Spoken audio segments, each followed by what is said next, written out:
Hello and welcome to this video lecture on Chapter 8. Today we'll be discussing social media and information systems. The things you should learn from this chapter is find out exactly what social media information systems are, how do they advance the organizational strategy and increase social capital for the organization.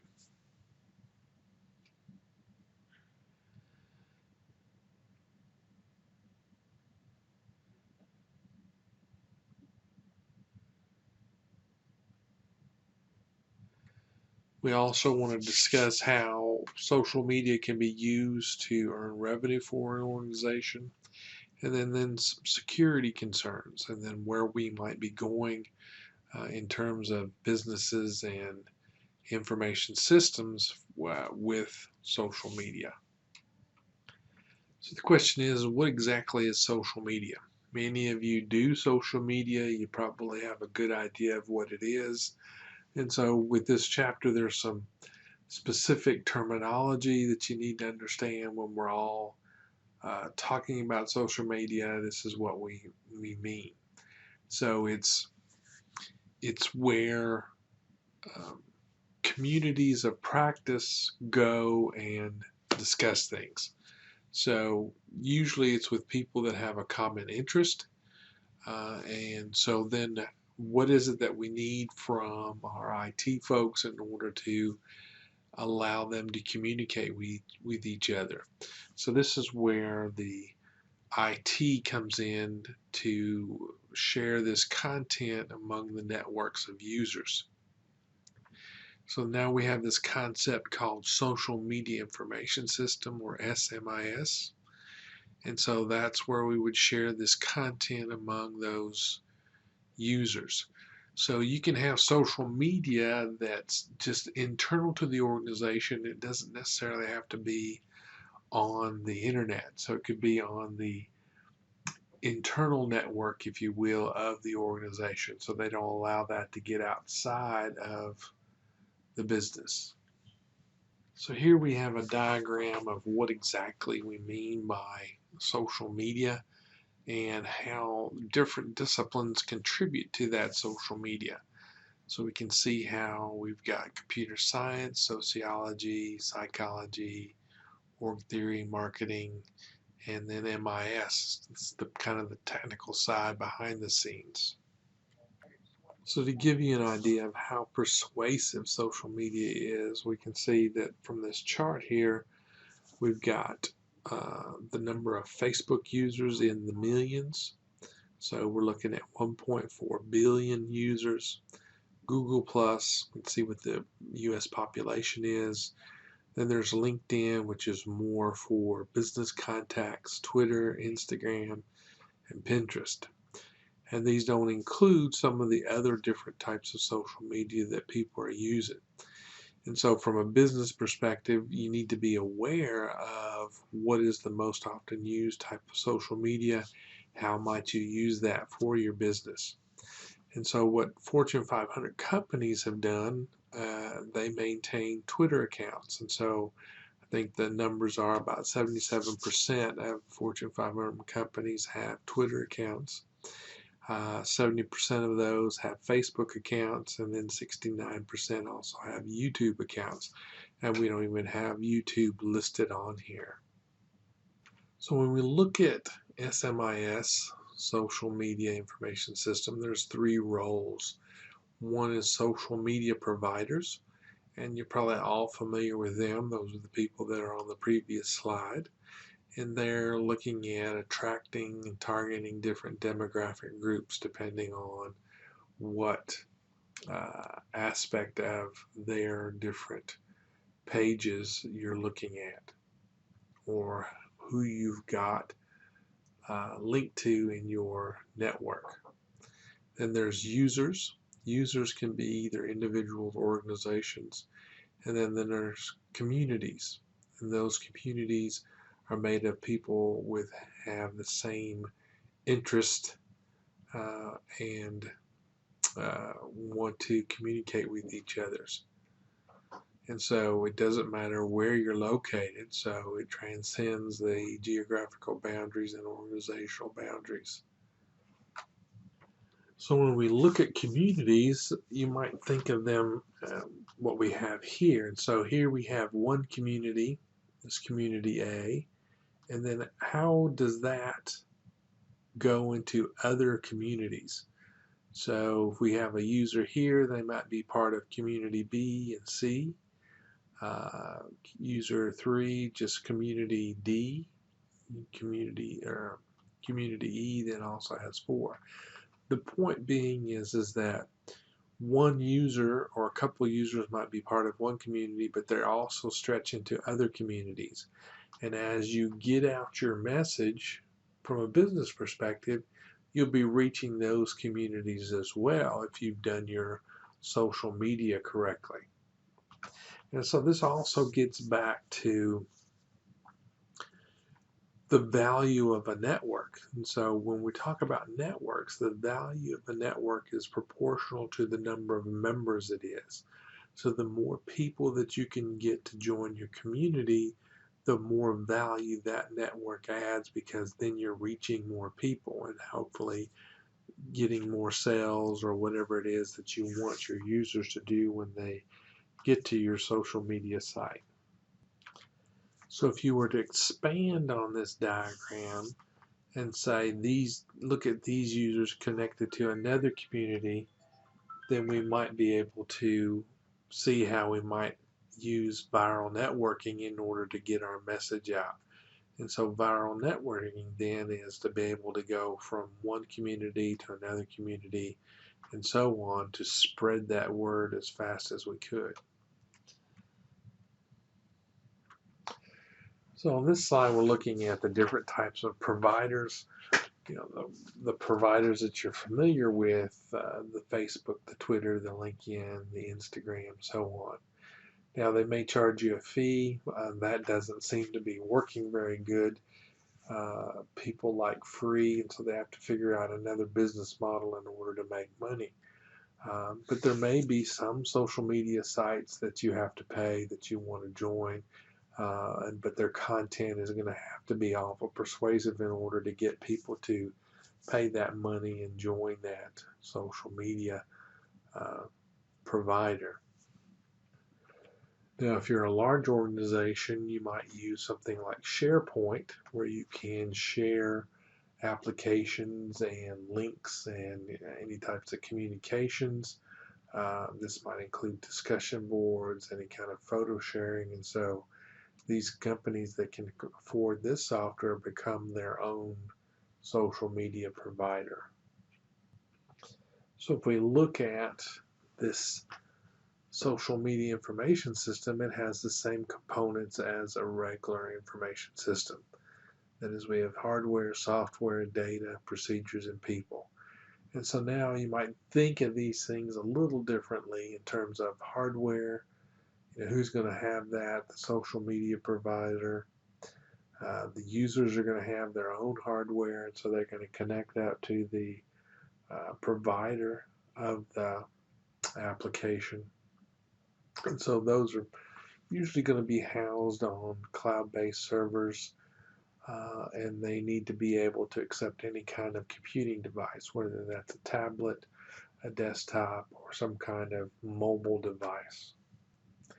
In terms of software, you might hear terms like NoSQL or other database management systems and some analytics that's taking place because people are monitoring all the conversations that are taking place, and they're using some kind of text analytics in order to determine what the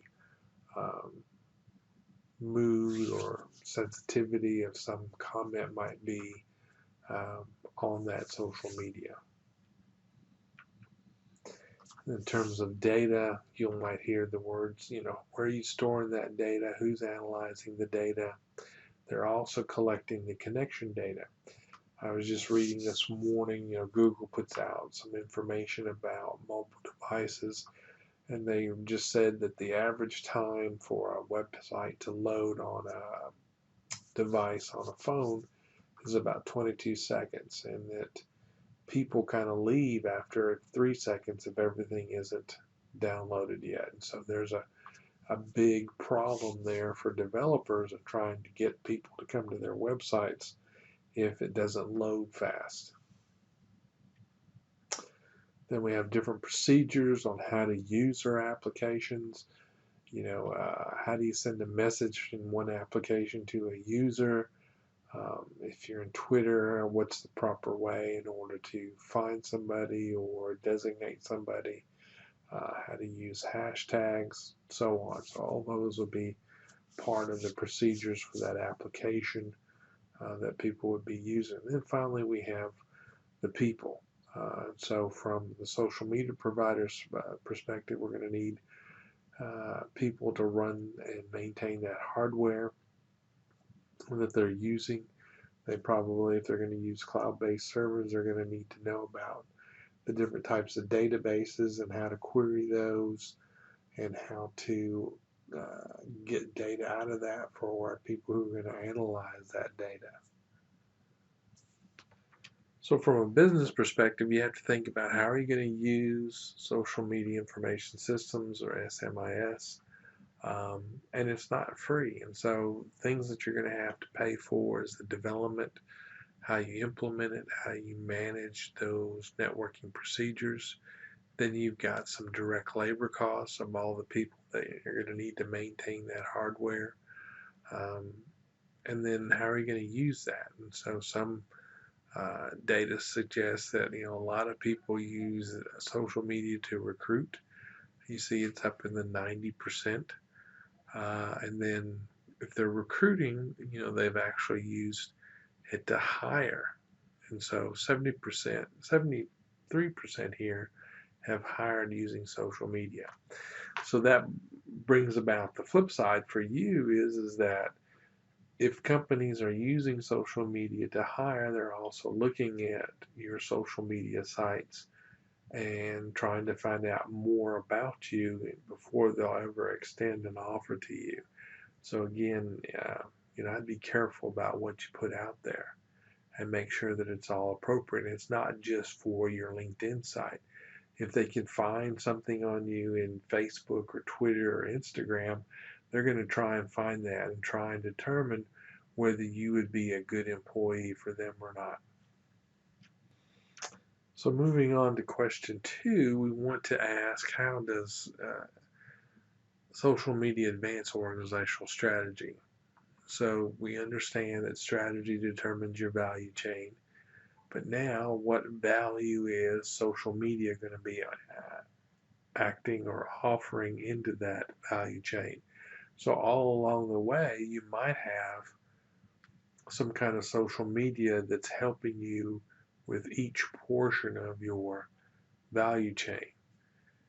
Right? So as you see here, it's a dynamic process that's constantly changing. There are different applications that are coming out, different things that might be able to help you. But again, you need to be aware of those and be thinking about how can I use this in my business. And if I'm thinking about my strategy and if I plotted out my value chain, what is it that I do? What's the processes I go through? Can social media be used in each one of those areas? And so social media then has changed the balance of power among users. Now if a small group of people are upset with a company, they can put that message out on social media and have a very large impact on the perception of that company, and then that impacts the profits. Maybe people don't want to buy from a company that produces a lot of, let's say, clothing in a third world country where they're taking advantage of the labor that's there. And so if people start using social media to protest against that, then all of a sudden your company is not making its sales and you're going to start losing money. And so you need to be monitoring that at all times and controlling that if you can, to the extent that you can, so that it doesn't become a liability to your company. So if you look at this chart or table, this shows you how social media contributes to the 5 different primary areas of the value chain and to the human resources area, and how that can be used with social media. So I've mentioned this one when you're doing sales and marketing, your community of followers has something negative to say and that goes viral, you can lose your credibility and get bad public relations. You can use that for customer service, doing peer-to-peer support. Again, you got to make sure that you're putting out the correct information, or you might have some loss of control. Your inbound logistics, outbound logistics, and then your manufacturing operations. So when we talk about social media, I mean, you probably never thought that user guide design, industry relationships, and operational efficiencies would be part of that. But that's the sort of things that you're engaging with another company, and you're using some kind of social media in order to influence them or let them know about your company. And then you've got human resources. We've talked about how they're using Facebook and LinkedIn in order to recruit. If you're doing it internally, you're using some kind of SharePoint, which is a Microsoft product that allows you to share all your documents and all your files, and then set up different areas that you might want to do pictures and have those indexed and so on, so people could actually search for them.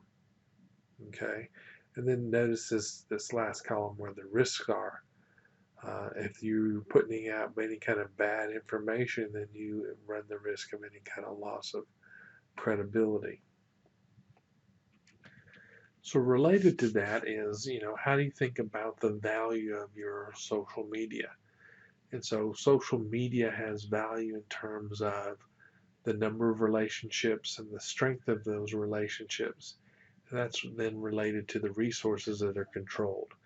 And so again, when we talk about networks, the community of networks is the more people that belong to the network, the more powerful that network comes and the more valuable it is. And so as people are communicating these in the social media applications, then how do we add value? Well, we can add value by the information we put out. We can also influence people, and that'll help enhance our social credentials. And then you get that personal reinforcement of, if you're selling something, you got people that are making comments about what their experience was with either the service or the product, and so that reinforces that from a personal standpoint. You're getting that from somebody else, and you're not feeling like you made the wrong decision. You made a good decision. So all of these things can help influence, a decision to buy. So in your book is a little section called So What?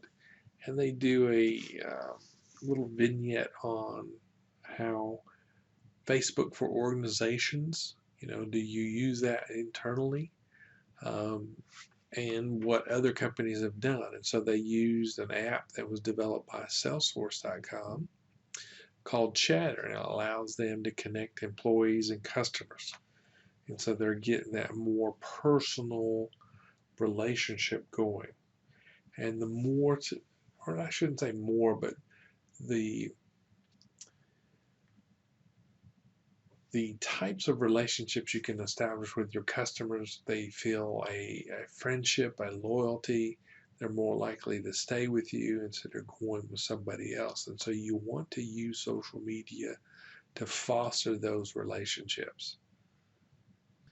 So with those communities, then you can help, or they can help you solve problems more quickly and more effectively.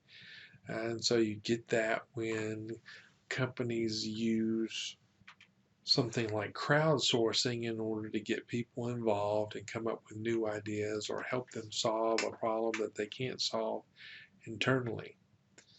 right? With that kind of internal um, social media, it can help you find and recruit needed experts within your organization. Um, so we talked about the faster project collaboration if people are interested and want to belong to that community.